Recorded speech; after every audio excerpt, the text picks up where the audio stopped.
Have you ever stopped to wonder what it would look like if God himself designed a uniform?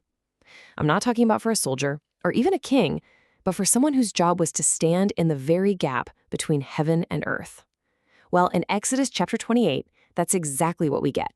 It's a divine blueprint, and it's not just for clothing, it's for holiness itself. Right from the very beginning, the whole purpose is laid out for us in this one incredible verse. These garments, they're not just about function. They have two very specific God-given goals.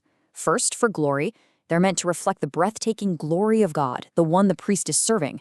And second, for beauty, to be a stunning, visual reminder of just how beautiful holiness truly is. So you see, this isn't just a friendly suggestion, it's a divine commission. The clothing itself is meant to be a kind of sermon, a tangible sign that sets the high priest apart for his incredibly sacred duty. Every single thread, every color, every stone, it's all designed to communicate something really profound about God and the priest's role before him. And the materials themselves, wow, they tell a story all their own. These weren't just any old fabrics.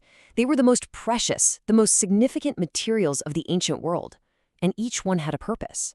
You've got gold, which speaks of divinity, of purity. Then there's blue, the very color of the heavens.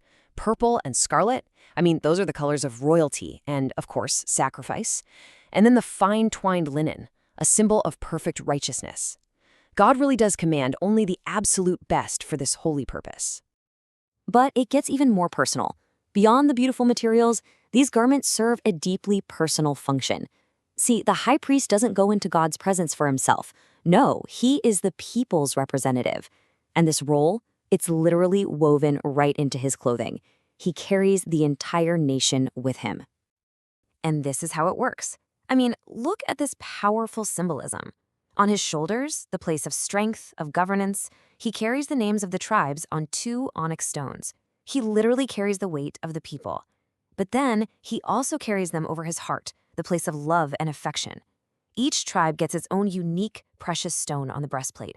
It's a continual remembrance, a constant reminder before the Lord. Let's zoom in on that breastplate, because this is where the idea of representation gets so beautifully detailed. It's called the breastplate of judgment. Now, that doesn't mean it's for condemning people, not at all. It's for discerning, for seeking God's judgment in the sense of his guidance, his will. It was a tool for active communication. The detail here is just breathtaking, and this is only a sample of the 12 stones. Look at this specificity. God himself assigns each stone to each tribe, a sardius for Reuben, topaz for Simeon, an emerald for Judah. It's a powerful statement that in God's eyes, every single tribe, every single family has a distinct, precious, and permanent place in his plan. Nobody is forgotten. Now, tucked away inside this incredibly ornate breastplate were two mysterious objects. The Bible calls them the Urim and the Thummim. So the big question is, what on earth were they? So here's the crucial part. These were the instruments for divine guidance. The Urim, which means lights, and the Thummim, meaning perfections, were how the high priest could get a clear yes or no from God on critical questions for the nation. It was like a direct line of communication, a holy telephone to heaven, resting right there over his heart. But the design of these garments engages more than just our sight. It also involves sound. And this auditory detail, it carried a life or death significance. Let's take a look at the robe that was worn underneath the ephod. Can you just imagine this? All along the bottom hem of this beautiful blue robe, there was this alternating pattern. A finely crafted little golden bell, then a fabric pomegranate, then a bell, then a pomegranate all the way around. So with every single step the high priest took, he would have created this gentle, constant musical sound. And here's why that sound was so critically important. The priest was entering the Holy of Holies into the overwhelming, consuming presence of a perfectly holy God. That continuous sound of the bells was the proof to the people waiting outside that their representative was still alive, that his service was being accepted. If the bells ever stopped, it meant disaster.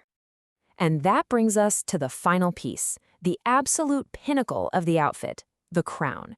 This was the most direct, most explicit symbol of the priest's entire purpose, worn right there on his forehead for God and everyone else to see. It was actually very simple, but incredibly powerful. Just a plate made of pure gold, and it was fastened onto the front of his turban or mitre with a lace of that same heavenly blue. And on this golden plate, there was an engraving. Three words that summarized everything. Holiness to the Lord. This wasn't just some nice motto. It was a declaration of his identity and his function. He was utterly and completely set apart, consecrated for the service of a holy God.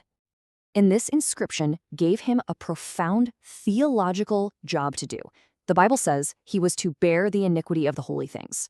So what does that even mean? It means he was a mediator. Any imperfection, any flaw in the people's sincere but still imperfect worship and offerings was symbolically transferred to him. And because he was marked with God's perfect holiness, those offerings were then made acceptable. So when you put it all together, you really see the complete picture, don't you? The priest is commissioned for glory and beauty. He represents the people on his shoulders and over his heart. He discerns God's will. He enters God's very presence, and he's crowned with holiness. Every single piece fits together perfectly to form this living, breathing symbol, a bridge between a holy God and his people. And that just leaves us with a final thought to chew on. The incredible detail, the profound symbolism, the sheer glory of this design. This was all for a temporary, imperfect human priest. It really makes you wonder, doesn't it? If this was the shadow, if this was the earthly pattern, what would the perfect, eternal high priest look like? Now that's something worth pondering.